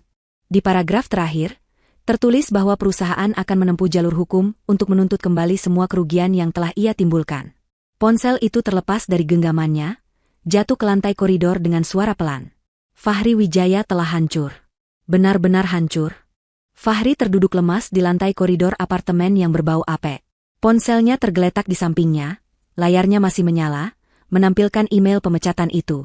Kata-kata, dipecat tidak hormat, penyelewengan dana, dan jalur hukum, berputar-putar di kepalanya. Pintu unit 1208 di depannya tetap tertutup rapat. Terdengar samar-samar suara Ranti di dalam, sedang menelepon seseorang, nadanya panik. Bukan aku, pikirnya. Ini tidak mungkin terjadi padaku. Fahri Wijaya. Direktur utama. Pria yang fotonya ada di majalah bisnis. Pria yang selalu memimpin rapat, yang suaranya membuat manajer gemetar. Disingkirkan? Oleh Dilla? Wanita yang selama ini ia anggap sebagai bayangan? Tidak. Ini pasti kesalahan. Ini hanya gertakan. Kemarahan yang baru, yang lebih dalam dari sekadar emosi, mulai membara. Ini bukan lagi soal uang atau rumah. Ini soal harga diri. Ini soal kekuasaan. Dilla bisa saja mengambil rumah dan uang, tapi dia tidak bisa mengambil posisinya. Dia tidak bisa mengambil perusahaan yang dia pimpin. Fahri bangkit. Dia mengambil ponselnya. Dia harus ke kantor. Para karyawan di sana. Mereka semua menghormatinya. Mereka semua takut padanya. Mereka tidak akan mendengarkan Dilla, si pemilik Absah yang tidak pernah muncul. Mereka akan mendengarkannya, sang pemimpin di lapangan. Dia akan masuk ke sana, mengadakan rapat darurat, dan membatalkan semua keputusan gila Dilla. Dia akan bilang Dilla sedang tidak stabil secara emosional. Ya, itu rencananya. Dia akan membalikkan keadaan. Tapi bagaimana cara ke sana? Dia menepuk sakunya. Kosong. Dia ingat resepsionis tadi. Tidak, dia tidak akan meminjam lagi. Dia menatap pergelangan tangannya. Jam tangan Rolex Daytona itu. Satu-satunya aset yang tersisa. Hadiah dari Dilla. Ironis. Dia tidak akan menggadaikannya. Dia akan menjualnya. Dia tidak butuh jaminan, dia butuh modal perang. Fahri berjalan keluar dari gedung apartemen kumuh itu. Dia merasa setiap mata menatapnya, pria berjas kusut dengan tatapan gila. Dia menyetop taksi. Antar saya ke area pertokoan jam mewah. Blok M, katanya pada sopir. Sopir taksi menatapnya ragu. Bayar pakai apa, Pak? Kelihatannya lagi. Saya bayar pakai ini. Fahri melepas jam tangannya, mengacungkannya. Saya mau jual ini. Antar saya ke sana, saya kasih kamu komisi 500.000. Mata sopir taksi itu melebar. Dia mengangguk. Siap, Pak. Perjalanan terasa cepat. Otak Fahri menyusun pidato yang akan ia sampaikan di lobi kantor. Dia akan mengekspos Dilla. Dia akan merebut kembali apa yang menjadi miliknya. Dia tiba di sebuah toko jam bekas yang kelihatannya cukup ramai. Dia masuk. Pemilik toko, seorang pria Tionghoa Parubaya, sedang memeriksa jam lain. Saya mau jual ini, kata Fahri, meletakkan Rolex itu di atas meja kaca. Cepat. Saya butuh uang tunai sekarang. Pemilik toko itu mengambil kacamatanya, mengambil jam itu. Dia memeriksanya dengan teliti. Membuka tali pengaitnya, melihat nomor seri, menimbangnya. Barang bagus, Pak, katanya. Lengkap surat-suratnya? Saya tidak bawa suratnya. Itu di rumah. Saya butuh uang cepat. Berapa Anda berani? Pria itu menatap Fahri dari atas ke bawah. Jas kusut, wajah panik. Dia tahu posisi tawarnya tinggi. Tanpa surat, saya anggap batangan. Paling 70 juta. Apa? Teriak Fahri. Jam ini harganya 200 juta lebih. Anda mau merampok saya? Pasaran batangan begitu, Pak. Apalagi Bapak kelihatannya butuh cepat. Saya ambil risiko ini jam curian atau bukan. 70 juta, tunai. Mau atau tidak? Fahri menggertakkan giginya. 70 juta. Itu penghinaan. Tapi dia butuh uang itu. Baik. Berikan uangnya. 15 menit kemudian, Fahri keluar dari toko dengan tas kertas berisi tumpukan uang tunai 70 juta rupiah. Pergelangan tangannya terasa aneh, ringan dan kosong. Tapi sakunya terasa berat. Dia merasa berkuasa lagi. Uang adalah kuasa. Dia menyetop taksi lain, taksi premium. Kali ini dia bayar di muka. Ke gedung PT Jaya Digital. Cepat.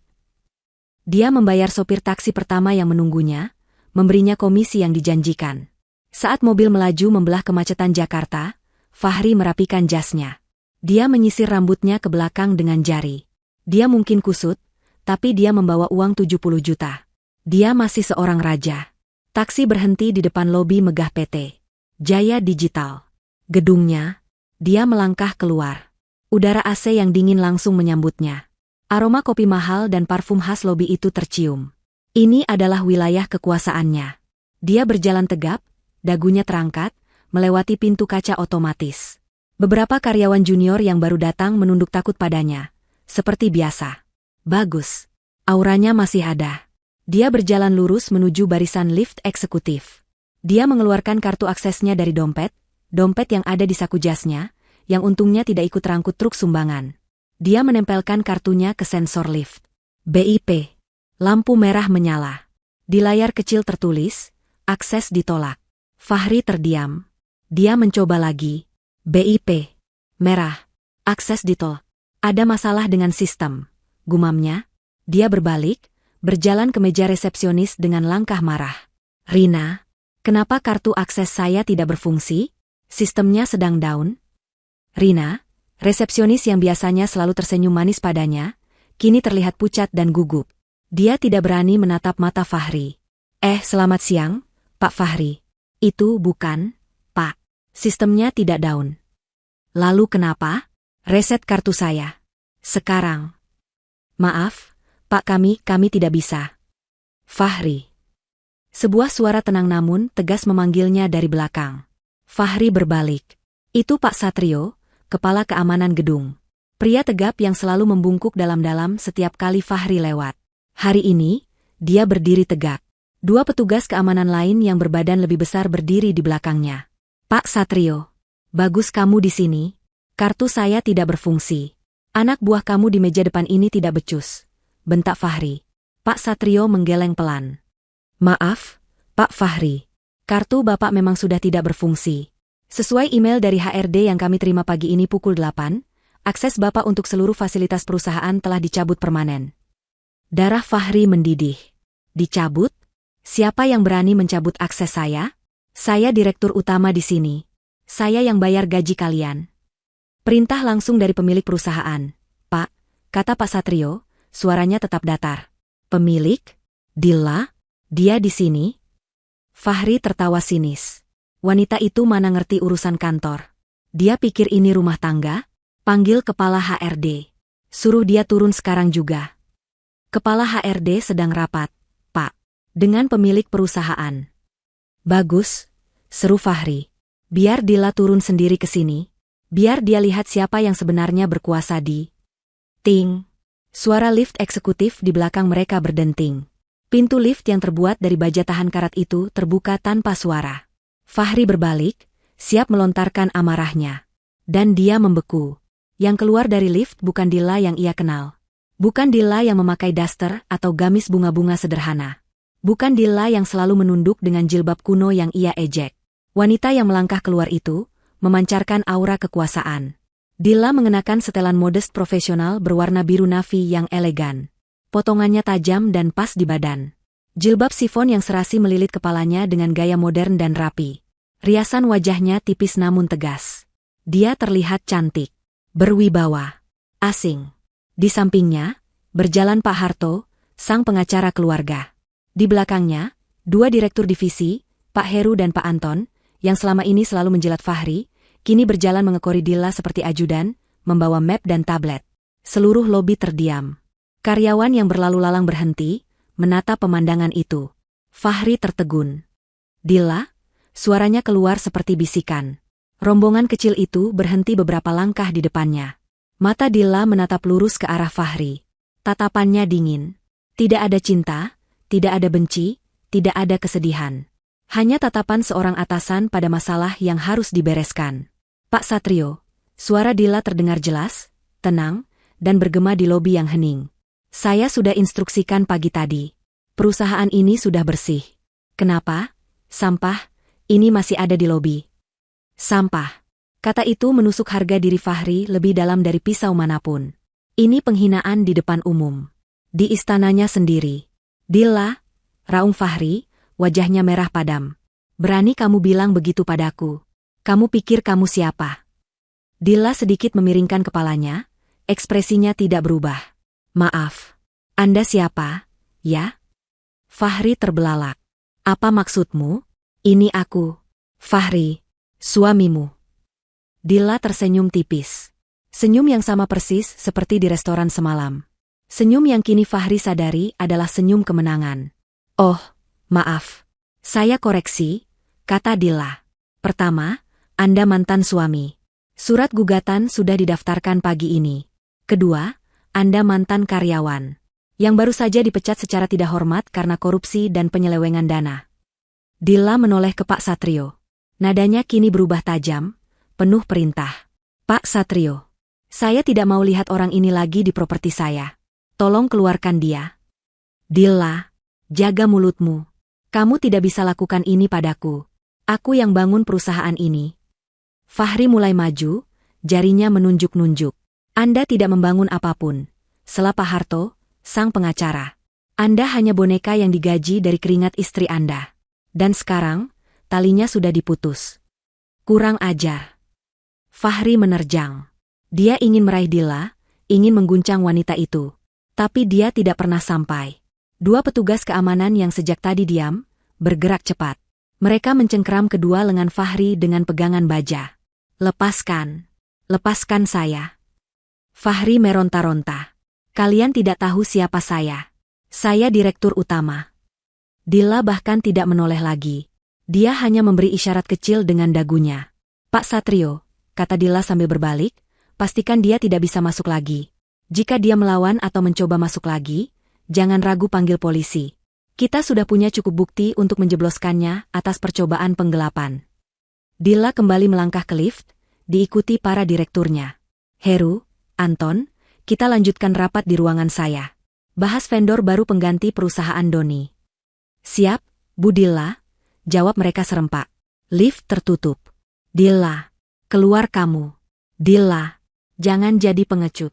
Dilla Maaf, Pak. Perintah Ibu Dilla, kata Pak Satrio dingin. Kedua petugas keamanan itu mulai menyeret Fahri. Fahri menjejakkan kakinya, meronta sekuat tenaga, tapi cengkeraman mereka terlalu kuat. Dia diseret melintasi lantai marmer yang mengkilap. Semua karyawan di lobi menonton. Mereka melihat bos besar mereka, pria angkuh yang selalu mereka takuti, dipermalukan. Diseret seperti pencuri ayam. Wajah mereka penuh campuran rasa kaget, takut, dan sedikit kepuasan. Fahri diseret melewati pintu kaca otomatis. Udara panas dan lembab Jakarta langsung menerpanya, kontras dengan dinginnya AC di dalam. Jangan sentuh saya. Saya bisa jalan sendiri. Mereka melemparnya ke trotoar di depan gedung. Fahri jatuh terjerembab. Jas mahalnya kini kotor terkena debu jalanan. Tas kertas berisi uang 70 juta rupiah terlempar di sampingnya. Dia mendongak. Pak Satrio dan dua pengawalnya berdiri di depan pintu kaca, menatapnya. Seperti penjaga benteng. Fahri bangkit, menepuk-nepuk jasnya. Napasnya terengah-engah karena marah dan malu. Wajahnya merah padam. Dia menatap ke puncak gedung pencakar langit itu. Gedungnya, yang kini tertutup untuknya. Penghinaan ini adalah deklarasi perang. Dilla telah menang ronde ini. Tapi Fahri belum selesai. Dia mengambil tas kertasnya. Dia akan balas dendam. Dia akan menghancurkan Dilla, bahkan jika itu hal terakhir yang dia lakukan. Kabar jatuhnya Fahri menyebar lebih cepat dari api di musim kemarau. Cerita tentang direktur utama PT Jaya Digital yang dipecat, diblokir rekeningnya, dan diseret keluar lobi oleh keamanan, menjadi topik terpanas di setiap grup gosip bisnis Jakarta. Awalnya hanya bisikan di internal kantor, tapi dalam hitungan jam, video amatir yang diambil karyawan dari lantai mezzanine menunjukkan Fahri meronta-ronta, bocor dan menjadi viral di kalangan terbatas. Orang-orang pertama yang panik bukanlah Fahri. Fahri sedang duduk di taksi, menyuruh sopir berputar-putar tanpa tujuan. Otaknya terlalu penuh amarah untuk berpikir jernih. Orang yang pertama panik adalah mereka yang tertawa paling keras di restoran malam itu. Di sebuah kafe mewah di Plaza Senayan, Siska, pemilik event organizer langganan PT Jaya Digital, sedang menyesap latenya. Ponselnya berdering. Itu dari manajer keuangannya. Bu Siska. Gawat, Bu. Gawat kenapa? Jangan ganggu, aku lagi ketemu klien. Oh dari Jaya Digital, Bu. Yang buat acara launching produk baru minggu depan. Baru saja ada email masuk. Dibatalkan. Siska hampir menyemburkan kopinya. Apa? Dibatalkan? Kamu salah baca kali. Itu proyek miliaran. Kita sudah DP venue dan vendor. Benar, Bu. Email resmi dari Departemen Keuangan mereka. Alasannya, efisiensi anggaran dan pergantian manajemen puncak. Dan mereka minta refund uang muka yang sudah ditransfer. Tangan Siska gemetar. Proyek itu adalah napas perusahaannya untuk 3 bulan ke depan. Tanpa itu, dia tidak bisa membayar gaji karyawan. Aku telepon Fahri. Siska buru-buru mencari nomor Fahri. Dia menelepon. Masuk, tapi tidak diangkat. Dia menelepon lagi. Ditolak. Sialan. Angkat, Fahri, angkat. Di tempat lain, di kantornya yang mewah, Doni, pengusaha impor yang selalu dapat proyek jalur khusus dari Fahri, sedang tertawa di telepon dengan salah satu pemasoknya. Asistennya masuk dengan wajah pucat. "Pak Doni, email dari PT Jaya Digital." "Taruh saja di meja. Nanti saya baca," kata Doni, masih tertawa di telepon. "Tapi, Pak, ini soal kontrak kita. Kontrak kita diputus." Tawa Doni berhenti. "Apa kamu bilang?" Dia merebut tablet dari tangan asistennya. Matanya membelalak membaca email itu. Pemutusan kontrak sepihak. Berdasarkan evaluasi ulang seluruh vendor perusahaan, ditemukan ketidakwajaran harga, indikasi markup. "Brengsek," teriak Doni. Dia tahu persis apa artinya itu. Dila tahu dia dan Fahri bermain harga. Kontrak dengan PT Jaya Digital adalah 80% dari total pendapatan perusahaannya. Dia melakukan hal yang sama seperti Siska. Menelepon Fahri. Ditolak. Menelepon lagi. Ditolak. Doni membanting ponselnya ke meja. "Ini gara-gara perempuan sialan itu. Si Dila." Dia balas dendam. Doni dan Siska akhirnya bertemu di lobi hotel sore itu. Wajah mereka berdua sama-sama panik. "Gimana ini, Don?" desah Siska. "Perusahaanku hancur." Fahri enggak bisa dihubungi. "Aku juga hancur," balas Doni. "Tapi ini belum selesai. Kita harus." Ponsel Doni berdering. "Dari bank." "Ya, halo? Dengan Pak Doni? Kami dari Bank Mandiri. Kami menelepon terkait fasilitas kredit bisnis Bapak.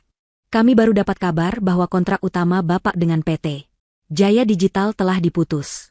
Sesuai perjanjian, jaminan pinjaman Bapak adalah kontrak tersebut. Dengan putusnya kontrak itu, Bapak dalam status default." Dunia Doni seakan runtuh. Tunggu, itu cuma sementara. Akan ada kontrak baru." "Maaf, Pak. Kami harus membekukan rekening perusahaan Bapak dan akan segera memulai proses penyitaan aset jaminan rumah Bapak atas nama pinjaman perusahaan." Doni terduduk lemas di sofa lobi. Siska melihatnya. "Ada apa lagi, Don?" "Selesai," bisik Doni. "Hidupku selesai." Sementara itu, di kantor PT Jaya Digital, Ranti sedang merapikan riasannya di toilet. Dia mendengar gosip tentang Fahri diseret keluar. Dia sedikit takut, tapi juga merasa ini kesempatannya. Fahri sudah tidak ada. Sekarang dia bisa mendekati direktur lain. Atau mungkin, dia bisa berpura-pura menjadi korban Fahri dan mengambil hati si pemilik baru, Dila. Dia meremehkan Dila, menganggapnya wanita bodoh yang baru beruntung. Dia kembali ke mejanya. Lampu di teleponnya berkedip. Panggilan dari HRD. "Ranti, ke ruangan saya. Sekarang." Ranti berjalan santai ke ruang HRD. Dia masuk dengan senyum percaya diri. "Ya, Bu, ada yang bisa saya bantu?" Di dalam ruangan, sudah ada Bu Indah, kepala HRD, dan Pak Harto, pengacara Dila. Suasananya dingin. "Silakan duduk, Ranti," kata Bu Indah. Bu Indah tidak basa-basi. "Ranti, Anda dipecat. Efektif detik ini juga." Senyum Ranti luntur. "Apa? Dipecat? Kenapa? Saya kerja bagus. Penjualan saya selalu capai target." Pak Harto mendorong sebuah map tebal ke seberang meja.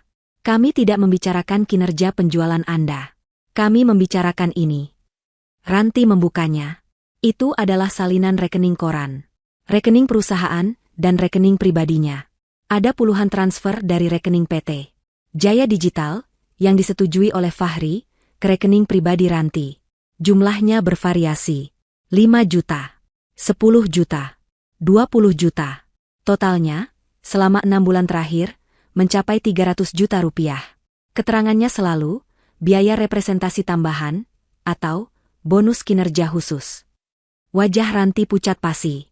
Uang itu sudah habis. Untuk membayar cicilan apartemennya yang ternyata sewa mahal, dia bohong pada Fahri, untuk tas-tas KW super agar terlihat kaya, untuk traktir teman-teman sosialitanya. Ini bonus dari Pak Fahri." Elak Ranti, suaranya gemetar. "Bonus macam apa yang ditransfer diam-diam tanpa sepengetahuan HRD dan Dewan Direksi?" Sela Pak Harto dingin. "Ini namanya pencurian, penyelewengan dana, penggelapan. Pasal 374 KUHP. Ancamannya 5 tahun penjara." Ranti mulai menangis. "Jangan, Pak, tolong saya disuruh Pak Fahri. Saya cuma nurut." "Sayang sekali," kata Pak Harto. Ibu Dilla sebenarnya ingin langsung memanggil polisi. Tapi beliau masih punya hati nurani. Beliau memberi Anda satu pilihan. Pak Harto menyodorkan selembar kertas. Tanda tangani surat pengunduran diri ini. Akui bahwa Anda menerima dana tersebut. Dan Anda punya waktu 24 jam untuk mengembalikan utuh 300 juta rupiah itu ke rekening perusahaan. 300 juta? Pekik Ranti. Saya tidak punya uang sebanyak itu. Kalau begitu, Pak Harto mengangkat telepon di meja, saya akan panggil polisi sekarang juga. Biar Anda jelaskan di kantor polisi. Jangan. Ranti menangis histeris. Baik. Saya tanda tangan. Saya akan kembalikan. Saya akan cari pinjaman. Dia menandatangani surat itu dengan tangan gemetar. Bagus, kata Bu Indah. Tim keamanan akan mengantar Anda kembali ke meja Anda. Anda punya 10 menit untuk mengemasi barang-barang pribadi Anda. Masukkan ke kotak ini. Anda akan keluar lewat pintu belakang. Dan jam tangan Anda yang di pergelangan tangan Anda itu. Ranti melihat jam tangan cartier palsu di tangannya. Tinggalkan di meja. Itu juga dibeli pakai uang perusahaan.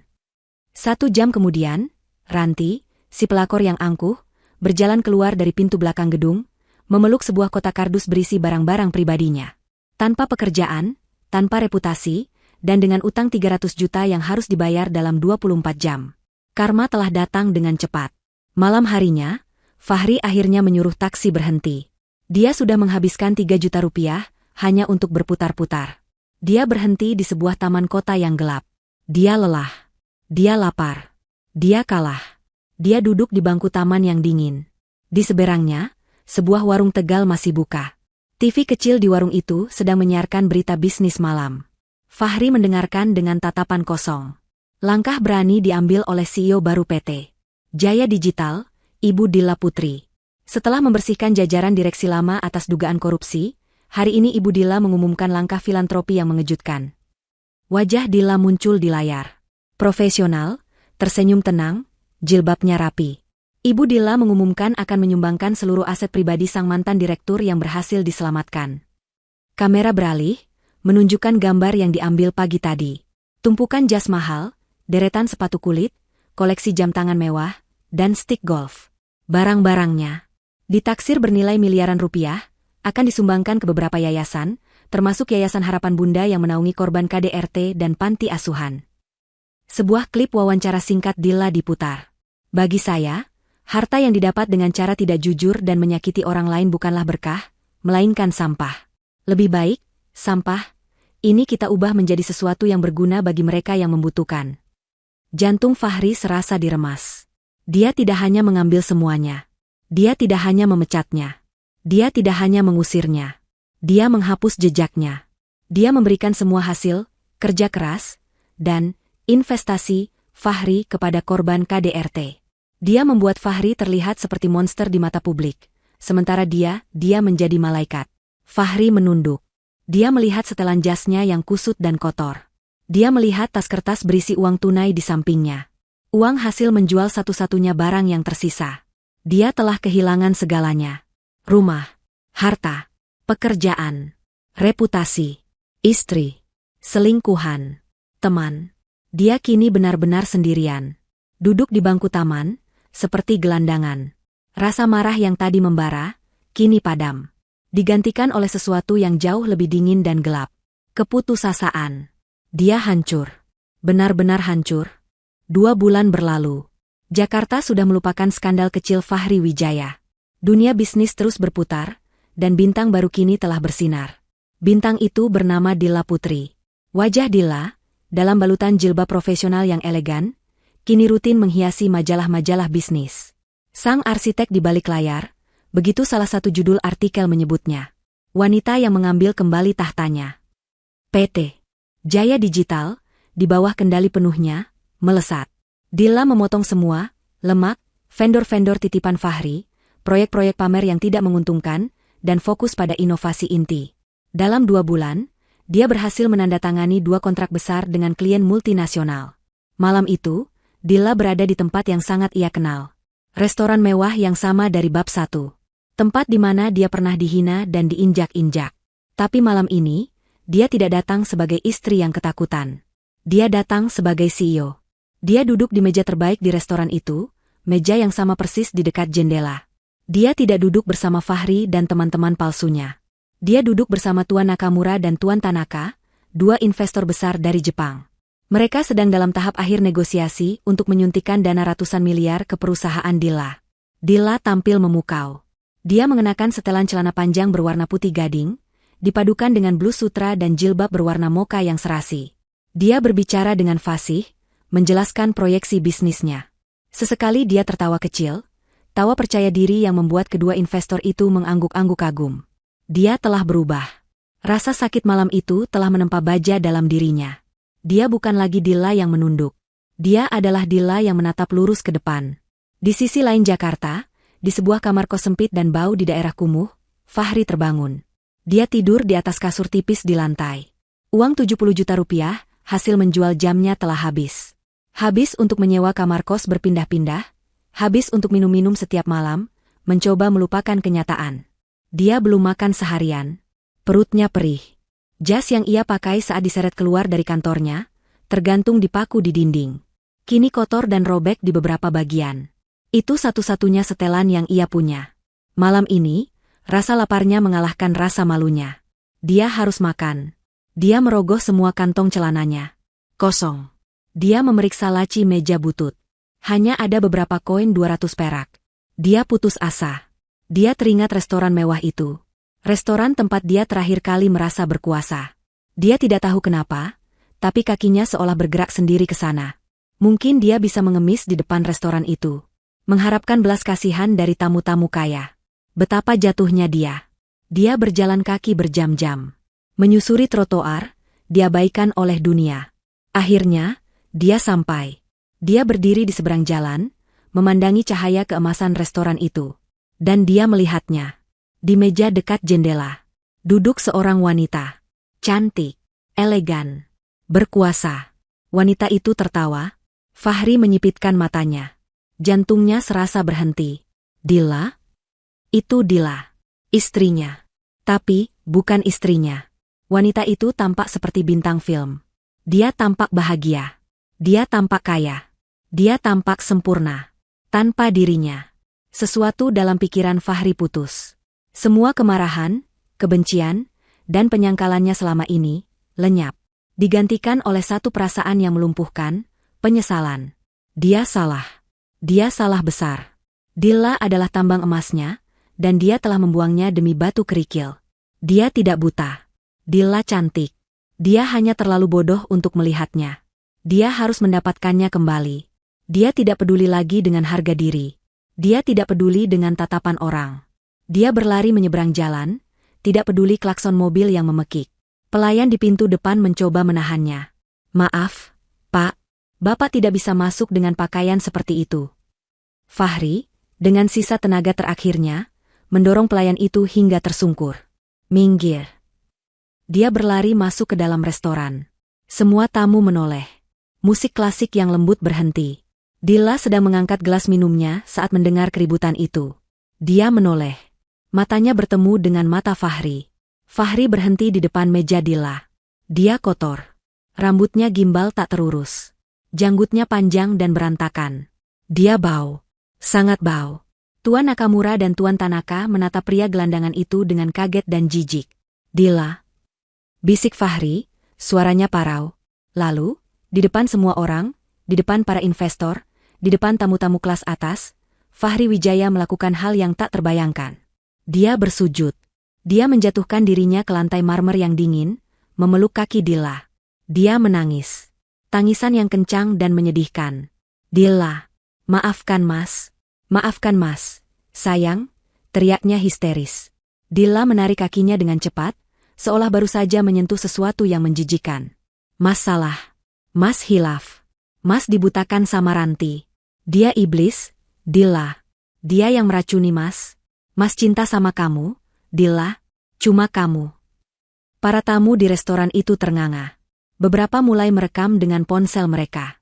Tolong, Dilla terima Mas kembali. Isaknya, wajahnya menempel di lantai. Mas enggak, ibunya siapa-siapa lagi. Ibu. Ibu pasti sedih lihat kita begini. Demi ibu, Dilla, demi masa lalu kita. Mas janji Mas akan berubah. Mas akan jadi suami yang baik. Mas akan sembah kamu, Dilla, tolong. Dilla memandangnya. Dia memandang pria yang menangis di kakinya. Pria yang sama yang beberapa bulan lalu meneriakinya, wanita jelek. Pria yang sama yang menepis tangannya. Tidak ada rasa kasihan di mata Dilla. Tidak ada kemarahan. Tidak ada cinta yang tersisa. Yang ada hanya rasa lelah. Rasa jijik yang dingin. Manajer restoran berlari tergopoh-gopoh. Ibu Dilla, maaf kami. Dilla mengangkat satu tangannya dengan tenang. Gerakan itu menghentikan ucapan manajer dan juga isak tangis Fahri. Fahri mendongak, matanya penuh air mata, mengharapkan satu kata pengampunan. Dilla bahkan tidak menoleh padanya. Dia menatap lurus ke arah manajer restoran. Suaranya dingin, jernih, dan penuh otoritas. Pak manajer, katanya, tolong panggil keamanan. Jantung Fahri serasa copot. Ada pengemis yang mengganggu tamu-tamu saya. Lanjut Dilla, suaranya setajam es. Cepat, sebelum dia merusak selera makan kami. Fahri membeku. Pengemis? Dilla, dia berteriak, mencoba bangkit. Ini aku. Fahri, suamimu. Dilla, kamu tega. Dua petugas keamanan berbadan besar yang sudah bersiaga sejak Fahri menerobos masuk, kini bergerak. Mereka mencengkeram kedua lengan Fahri dengan kasar. Lepaskan. Ini istri saya. Dilla, lihat aku. Dilla. Fahri meronta-ronta, tapi tenaganya sudah habis. Dia diseret. Diseret melewati meja-meja. Para tamu memandangnya dengan jijik. Dilla, kamu akan menyesal.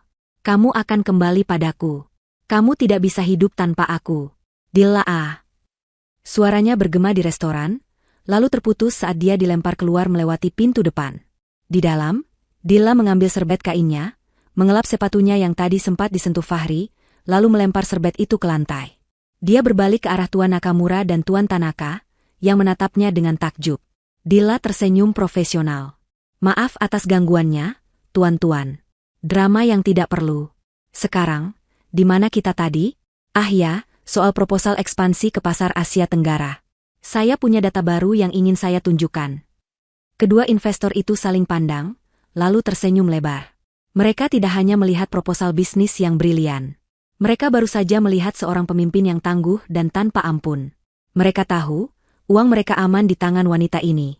Fahri terlempar dengan keras ke trotoar yang dingin. Tubuhnya menghantam beton. Untuk sesaat, dia hanya bisa terbaring di sana, terengah-engah, merasakan sakit di bahu dan harga dirinya yang sudah remuk redam. Di dalam, dia bisa mendengar tawa pelan kembali dimulai. Pertunjukan telah berakhir. Hujan mulai turun. Awalnya hanya gerimis, lalu berubah menjadi deras. Dalam hitungan detik, pakaian kotor Fahri basah kuyup, menempel di tubuhnya yang kurus. Dia menggigil. Dia bersandar di dinding kaca restoran, di bawah kanopi yang tidak cukup melindunginya. Dia menatap ke dalam. Di meja dekat jendela, Dilla sedang tertawa. Tawa yang tulus dan bahagia. Dia mengangkat gelasnya, bersulang dengan dua pria Jepang itu. Mereka kemudian berdiri, berjabat tangan. Jelas sekali, kesepakatan besar baru saja ditutup. Fahri memukul kaca itu dengan kepalan tangannya yang lemah. Dilla. Desisnya. Tapi suaranya hilang ditelan derasnya hujan. Matanya yang putus asa memindai ruangan mewah itu. Dan dia melihat pemandangan lain. Di sudut bar yang lebih gelap, seorang wanita sedang berdebat sengit dengan seorang pria tua berperut buncit. Fahri menyipitkan mata. Itu Ranti. Dia terlihat berantakan.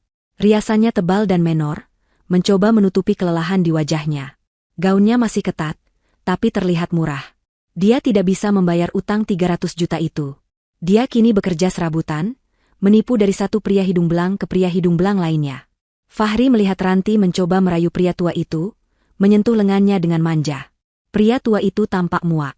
Dia membentak Ranti. Ranti terus memaksa, mungkin meminta uang. Tiba-tiba, pria tua itu hilang kesabaran. Dia mengambil gelas minumannya, segelas anggur merah, dan menyiramkannya tepat ke wajah Ranti. Pergi, wanita murahan. Jangan sentuh saya, bentak pria itu. Ranti menjerit. Wajah dan rambutnya basah oleh anggur. Maskaranya luntur, menciptakan aliran hitam di pipinya. Dia terhina, berdiri mematung. Pria tua itu melempar beberapa lembar uang ke meja bar dan pergi dengan jijik. Dua petugas keamanan restoran kini berjalan ke arah Ranti. Karma telah melunasi hutangnya. Melihat itu, Fahri bahkan tidak bisa merasakan kepuasan. Dia terlalu mati rasa. Ponsel butut di sakunya bergetar. Sebuah pesan masuk di grup WhatsApp lama yang sudah mati. Geng hura-hura. Itu dari Siska. Teman-teman, gue bangkrut total. Event organizer gue disita bank. Gue enggak tahu harus kemana. Satu pesan lagi muncul di bawahnya. Dari Doni. Rumah gue resmi dilelang hari ini. Ada yang bisa nampung gue? Enggak, buat sementara? Siska? Fahri? Fahri tertawa. Tawa yang kering dan gila. Teman-temannya, mereka semua hancur. Dilla tidak perlu mengangkat satu jari pun. Dia hanya menarik uangnya, dan kerajaan kartu mereka runtuh dengan sendirinya. Di dalam restoran, makan malam telah selesai. Dilla berdiri. Seorang pria berseragam rapi, sopir pribadi, bergegas masuk dari luar, membawa payung besar berwarna hitam. Dia membukakan pintu kaca untuk Dilla. Dilla melangkah keluar, ke trotoar. Sopir itu dengan sigap memayunginya, melindunginya dari setiap tetes air hujan. Saat Dilla berjalan menuju mobil mewahnya yang sudah menunggu, sebuah sedan hitam mengkilap, jalannya membawanya melewati Fahri, yang masih meringkuk di dinding. Hanya berjarak satu langkah. Waktu seakan berhenti. Mata mereka bertemu. Mata Fahri, basah oleh air hujan dan air mata, menatapnya. Penuh permohonan, penuh penyesalan, penuh kekalahan. Mata seorang pengemis. Mata Dilla, tenang dan jernih, menatap balik. Dia menatap pria yang pernah menjadi suaminya, pria yang telah menghancurkan hatinya, dan yang kini telah menghancurkan dirinya sendiri. Tidak ada kebencian di mata Dilla. Tidak ada kemarahan. Tidak ada kemenangan. Dan yang paling menyakitkan bagi Fahri, tidak ada cinta. Hanya tatapan kosong. Seolah menatap orang asing. Seolah menatap debu di jalanan. Dia menatapnya hanya sedetik. Lalu, Dilla mengalihkan pandangannya. Dia terus berjalan. Sopirnya membukakan pintu mobil untuknya. Dilla masuk ke dalam kehangatan mobil itu. Pintu tertutup dengan suara pelan yang mantap. Mobil itu melaju pelan, membelah hujan. Fahri memperhatikan lampu belakang mobil itu menjauh. Di kaca belakang, dia tidak melihat Dilla menoleh. Tentu saja tidak. Dilla menatap lurus ke depan. Melewati wiper yang bekerja cepat, membersihkan air hujan dari kaca. Dia melihat jalanan Jakarta di malam hari, berkilauan oleh cahaya. Dia tidak memikirkan Fahri. Dia tidak memikirkan Ranti. Dia memikirkan rapat dewan direksi besok pagi. Dia memikirkan rencana liburannya bersama ibu dan keluarganya akhir tahun nanti. Dia memikirkan masa depannya. Masa depan yang cerah, yang ia bangun kembali dari puing-puing, dengan tangannya sendiri. Di trotoar, Fahri ditinggalkan sendirian dalam dingin. Seorang petugas keamanan restoran keluar, kali ini membawa tongkat. "Pak, sudah saya bilang," katanya galak. "Jangan gembel di sini. Pergi. Nanti tamu saya yang lain tidak nyaman." Petugas itu mendorong bahu Fahri dengan tongkatnya. "Pergi sana." Fahri, si mantan direktur yang angkuh, si suami yang kejam, bangkit dengan susah payah. Tulang-tulangnya ngilu. Rasa lapar melilit perutnya. Dia tidak punya apa-apa. Dia tidak punya siapa-siapa. Dia tidak punya tempat untuk dituju. Dia menundukkan kepalanya, menyembunyikan wajahnya dari hujan. Dan dia mulai berjalan. Tertatih-tatih, tanpa tujuan, melangkah ke dalam kegelapan malam. Karma telah selesai. Keadilan telah ditegakkan.